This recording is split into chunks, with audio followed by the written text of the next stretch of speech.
Assalamualaikum warahmatullahi wabarakatuh. Sahabat Koas TV yang dirahmati Allah, berjumpa lagi dengan kami di acara Ramadanku, Ramadan bersama Koas. Kali ini dengan Ana Faiza Nafas Sakina akan memperbincangkan tentang permasalahan seputar Ramadan bersama Abah. Assalamualaikum Abah. Waalaikumsalam warahmatullahi wabarakatuh Ananda. Apa kabarnya Abah? Sehat alhamdulillah Ananda. Ana mewakili teman-teman Koas TV nih Abah untuk bertanya. Silakan. Ada yang bertanya nih Abah. Afwan Abah, saat ini kan kita sudah berada pekan-pekan akhir bulan Ramadan. Nah, biasanya nih banyak aja yang ngundang atau ngajakin bukber Abah, mulai dari alumni SD, SMP, SMA, kuliah, teman kantor, organisasi, dan lain-lain Abah. Nah, di satu sisi ada baiknya untuk saling bersilaturahmi Abah. Namun, di sisi lain terkadang maaf ngomong Abah, ada juga unsur yang melalaikannya Abah, seperti menggibah, pamer pencapaian, bahkan tertinggal sholatnya Abah. Jadi bagaimana seharusnya kita menyikapinya Abah? Baik Ananda yang dirahmati Allah, ada yang dirahmati Allah, buka bersama sebenarnya tidak ada zaman Rasul, yang ada iftar saja. Ya, namun buka bersama menjadi sebuah tradisi di negeri kita, di negara kita, sehingga membuat itu lebih baik. Intinya tadi ada dipertanyakan juga ya, silaturahim, karena tujuan daripada bukber untuk bersilaturahim. Tapi kalau sudah tujuan belakang tadi, pamer, kemudian sombong, tinggal sholat, dosa besar. Na'udzubillah, kita berlindung kepada Allah. Maka bukber bukan tujuan untuk pamer-pamer. Bukber bukan tujuan untuk meninggalkan sholat, kan banyak tuh. Ngumpul-ngumpul di rumah makan, maghrib tak sholat, kemudian isya tak sholat, tarawih pun tak sholat. Yang kita sedihkan, buka bersama, sholat tidak berjamaah, sedih sekali.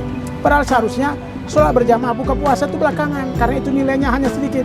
Yang besar pahalanya justru sholat berjamaah dalam kehidupan kita. Maka jangan sampai ya anak-anak Abah dan semuanya pemirsa yang dirahmati Allah, silakan berbuka puasa bersama. Itu baik, itu bagus. Bahkan di kuah juga ada buka puasa bersama. Tapi ingat, buka puasanya untuk menjalin silaturahim. Buka puasanya untuk menghilangkan dosa-dosa kita dengan sama. Buka puasanya untuk membuat kebaikan kepada kita. Buka puasanya untuk mempersatukan kita. Bukan untuk pamer, bukan untuk meninggalkan sholat, bukan untuk riba, bukan untuk saling menjelekkan. Kenapa? Karena itu akan merusak pahala puasa kita. Na'udzubillah. Rasul mengatakan bahwa siapapun antara kita yang menghibah, yang melakukan perkataan bohong, yang melakukan hal-hal yang buruk, ya tidak ada bagiku terhadapnya atas puasa yang ditunaikan rugi. Karena kita khawatir kamin sa'imin laisa min siyami ilal jual atas. Banyak berpuasa tapi sayang puasanya hanya lapar dan dahaga. Memang dia makan untuk menghilangkan laparnya, memang dia minum untuk menghilang hausnya, tapi dia tidak mendapatkan pahala. Kenapa? Tidak sholat, riba, menghina, dan juga melakukan pamer dalam kehidupannya. Maka Ananda Faiza, tidak ada salahnya bukber itu baik, apalagi kawan-kawan alumni manapun silakan. Tapi ingat, tujuannya silaturahim, mempersatukan kita dan mengeratkan kita dalam cinta, dalam kasih.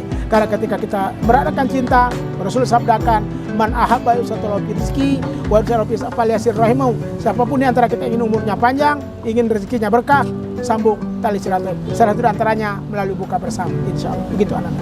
Terima kasih Abah atas Sama-sama, penjelasannya Abah. Ada pertanyaan kedua nih Abah. Silakan, dari teman-teman Koas TV Abah. Kalau kita difitnah orang, bagaimana cara membalas dan membuktikan bahwa itu tidak benar Abah? Adakah doa khusus untuk menyelesaikan fitnah itu?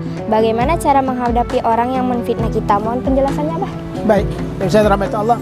Al-fitnatu asyaddu minal qatli. Begitu yang Allah firmankan dalam Al-Quran.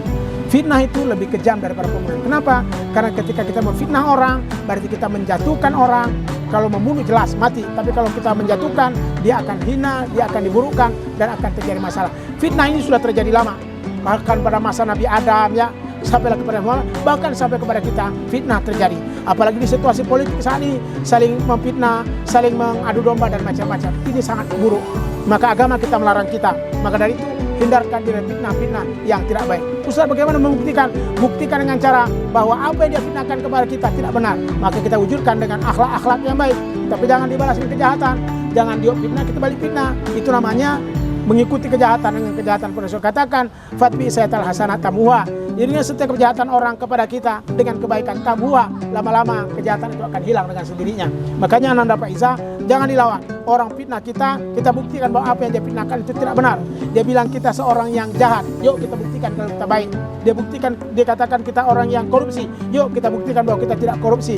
Dia katakan kita orang yang tidak peduli, kita buktikan kalau kita peduli. Maksudnya jangan dilawan jahat dengan jahat. Dia fitnah kita, jangan fitnah balik, tapi buktikan apa yang difitnahnya itu tidak benar dan kita buktikan dengan perbuatan kita. Doa banyak sekali diajarkan. Ya, dalam firman Allah SWT, Allah berfirman dalam doa yang dianjurkan, Allahumma inna a'udzubika min azabi jahannam wa min azabil qabr wa min fitnatil mahya wal mamat wa min fitnatil masih dajjal. Ya Allah, jaga kami dari ujian azab jahannam, kemudian juga daripada azab kubur, dan wa min fitnatil mahya wal mamat, dan juga dari ujian fitnah kehidupan dan kematian, karena itu banyak fitnah. Kemudian wa min fitnati masih dajjal, dan juga dari fitnah ujian terhadap masih dajjal yang akan datang. Jadi intinya anak Pak Iza terus ikhlas, terus baik, jangan dilawan orang memfitnah kita dengan fitnah baik, karena melawan kejahatan dan kejahatan bukan sebuah kebaikan, tapi justru akan menimbulkan masalah baru. Naudzubillah. Begitu anak Pak Iza. Oh begitu Abah. Ya. Oke baik Abah, terima kasih Abah atas penjelasannya. Sama-sama, Abah. Nanda. Itu semua sangat bermanfaat sekali bagi kita semua, terutama bagi Anda pribadi Abah. Ya. Baik pemirsa, demikian perbincangan kita pada kali ini. Jangan lupa like, share, and subscribe. Ana Faiza Nafasakinah pamit undur diri. Wassalamualaikum warahmatullahi wabarakatuh.